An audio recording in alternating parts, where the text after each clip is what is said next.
Hi, my name is Lauren Edmonds and I run a school called the Mediated Learning Centre, and you're probably on my page right now. This is my lovely daughter Brinley. Hi. And she asked me a question earlier that I thought would be useful to share with all of you. What was the question? What is mediation? Mediation. I'm glad you asked the question a second time. Okay, so let's put it this way. If you have a child that needs to learn something, so let's imagine that my finger is the child and this is the work that they need to learn. Let's say we just gave the child a book, a textbook, and we said, here, just go and learn this. So what's happening is the student, the child, is accessing the information on his own. And if your brain is wired in the way that suits the information, then accessing it won't be too difficult at the level that you're capable of doing it. Then that's learning, right? So then if you look at teaching, which you would probably experience at your school, in fact, she's at an amazing school, so they're getting some mediation going, right? Yes. Yeah. Typical schools, what teachers are trained to do is the teacher goes underneath this information, here's the student, and they place the information on top of the student. And typically in schools, kids have access and teachers teach, and kids have access and teachers teach. So there's this backwards and forwards of teaching and learning. And we hope that the student is motivated enough to access that when it's their time, and when the teacher is teaching, to be listening. But now what happens when a child is struggling is they can't access the information. So I use the example of the number 23. So if you've got a kid with a maths brain and their number sense is very strong, they'll look at the 23 on their own, and they'll have a sense of what the 3 is, and that the 2 in the number 23 isn't 2, it's 20, and they'll access it, right? And let's say they're struggling with that, then the teacher will teach them a little bit. Now what happens when the kid really doesn't understand 23? In a traditional system, we give them access, doesn't work, and then the teacher sort of stays in this position. And my experience is that if we don't help the child and the teacher stays in this teaching role, because the learning isn't happening, if they stay in the teaching role, that the kid can get crushed by the weight of being put upon, being taught upon. So if you don't have a maths brain or a literacy brain, then this doesn't help anymore. So mediation is somebody sitting in between the student and the information, and the mediator is very observant, and the mediator is very interested in what the child is doing with the access and doing with the teaching, and they translate it in a way. So let's say the number 23 comes up, or it could be something at a grade 8 level or even a matric level that the kid is really struggling with. Instead of pushing this more and more, or pushing this more and more, the mediator sits in between and translates it. Doesn't teach it again, but gives the child access to that information. So if you think of the number 23, the mediator would be saying something like, do you see the number there? And what do you see? And what do you think the 3 is? And what if we separated them apart? Would it be a 2 and a 3? If you added those together, would that make sense? And so the role of a mediator is more to ask questions. So I don't know if your teachers do that a lot. I think they guide you. They do guide us, but sometimes I think people get trapped in the sense of let's learn this than actual learning.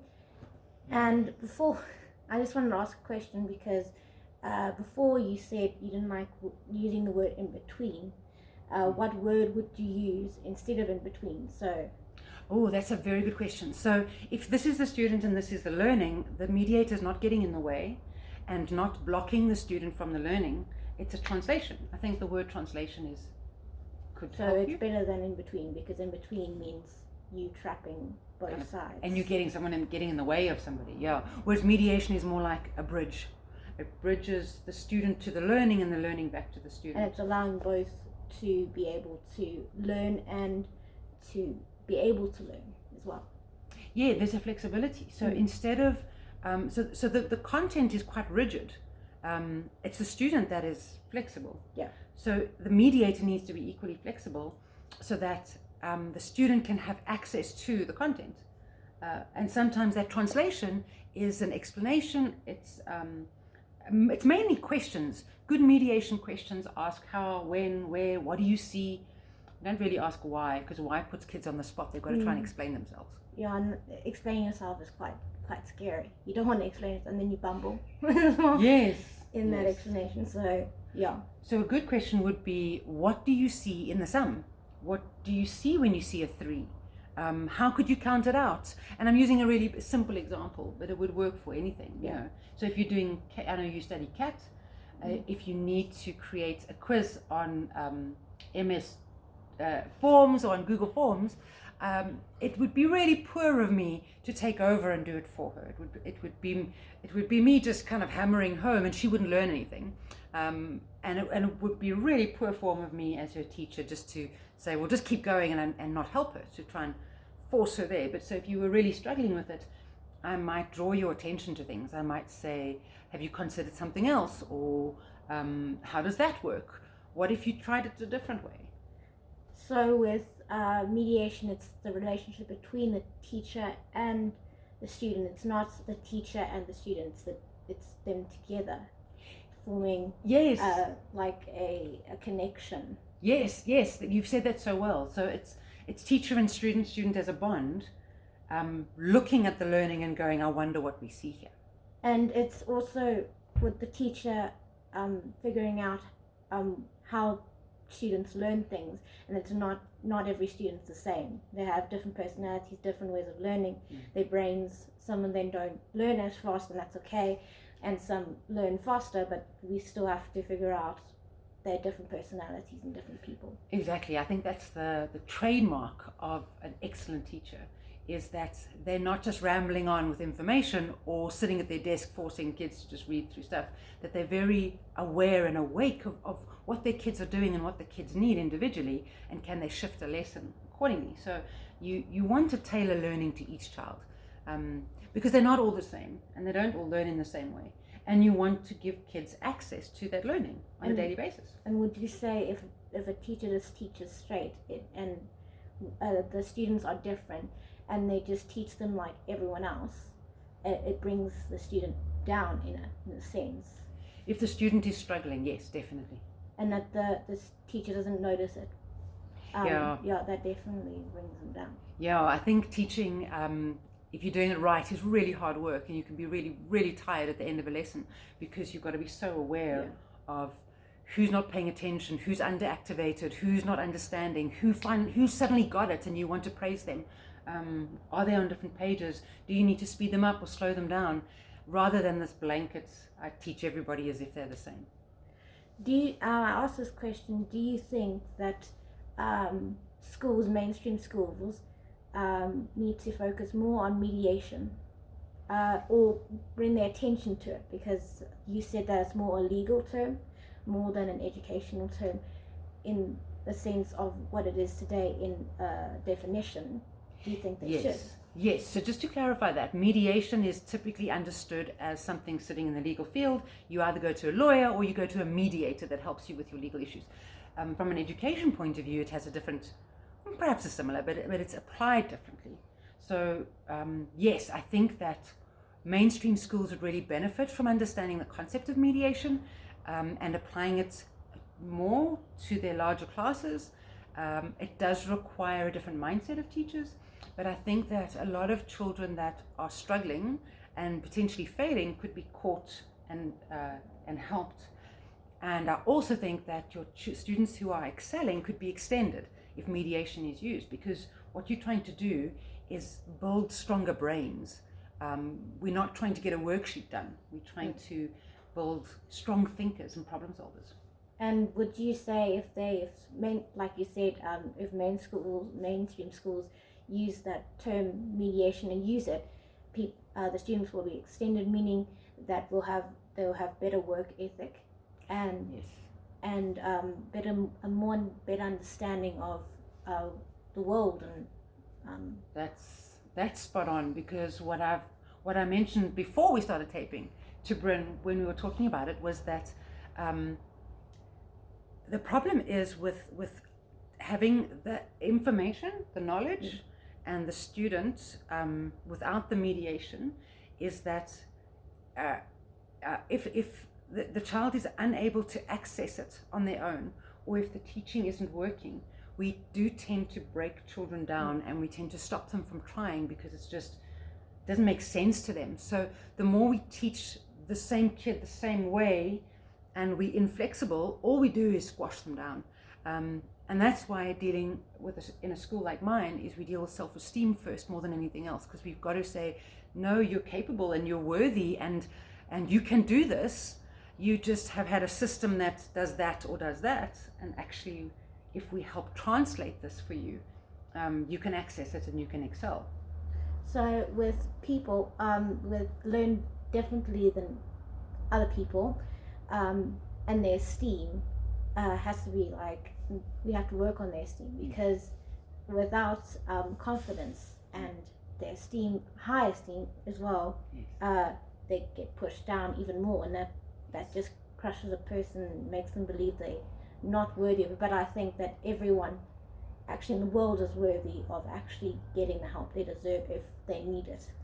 Absolutely. If you don't believe in yourself, then you're not going to try. So we have to have kids and adults believing that they can achieve, because then they're more willing to put effort in to try and to get up again when they fail. Yeah. I think the saying goes, you fall down 7 times, you get up 8 times. So in the end, you're up. And it's really worth it, that achievement level. And would you say now in the educational level, like this year, grade 8s, there's more grade 8s than anything else. Do you think that the mainstream schools will struggle with that big, that huge content of people, and getting to know the people will be harder, and there'll be more people that are more crushed? Yes. Than... Yes. I think that the higher the ratio. So 1 teacher to 20 kids is a decent number. 1 to 30 is pushing the boundary. 1 to 40 is getting big, and 1 to anything bigger than that. And you're certainly not doing any kind of one-on-one teaching. You're actually just lecturing. So you're just doing this and then you're just doing that. So there's no personalization. But if more teachers could be introduced to mediation, then how they put the information over to the kids will change. So instead of lecture-based and boring, this is just, I want you to write down what I've said, or I've explained it once already, and this irritation that teachers have because they're so overworked is, I'm not going to explain it again, you should have been listening. I think if we bring mediation in, you could mediate 1 teacher to 100. As long as you are asking the questions of the children and they are thinking. You want them thinking. And you can always break them into smaller groups, and there's ways to facilitate. So teachers should be facilitators more than they should be lecturers. They need to lecture a bit as well because they need to get information across. But they can certainly start using questions like, how would you approach this? What do you think about this? When would you use this? Interact with class. Yes. Allow them to able to get the answer wrong. Yes. And not fix it for them, but ask them why they think that. And if they still get the reason wrong, they can help them, but they still have to interact. Back to when you said teachers sometimes only say something once, and they don't understand the meaning of you weren't listening to I don't understand. So they always, when you say please say that again, sometimes they misread it and they think you're not listening, but you actually just don't understand. You need to hear it again. That is a very good point, and that's where I think people are saying that the CAP system is too full of information, because teachers are pressurized to complete the curriculum. So they can't be they feel as if they can't explain it more than once, and you need to be listening, and I need to move on because I need to get through the curriculum. So that's where a packed curriculum forces teachers to only have, or feel like they only have time to say it once. So then they automatically assume that kids are naughty, which in my experience, most naughty kids actually are just struggling kids. So let's assume that they're not being naughty. Let's assume rather that they're struggling. And when they say, you quite rightly say, when they say, ma'am, can you say that again? It could be that they didn't hear. But more often than not, it's, please say it in a different way, because the way I heard you, I couldn't process that or understand it. Because ultimately it's about, teachers are famous for saying, I know this already, you need to know it. So then teachers can start to teach in that way as well, to say, well, I know this, how can I bring you to the knowing? Yeah. How can I make you understand what knowledge I already have? Yes, exactly. So that's where mediation is so powerful, because you're not just... This morning in class I was saying, I forgot my knowledge funnel at home, because normally you tilt your head and I just pass the information into your ear. And of course that's not the way the knowledge gets transferred. The knowledge gets transferred by the teacher giving you something to work with, and you start working with it, and your brain starts going, what do I do with this, and how do I understand it? And when you get stuck, the teacher should be skilled enough to say, well, what if we saw it a different way? What if we moved it this way? What do you see now?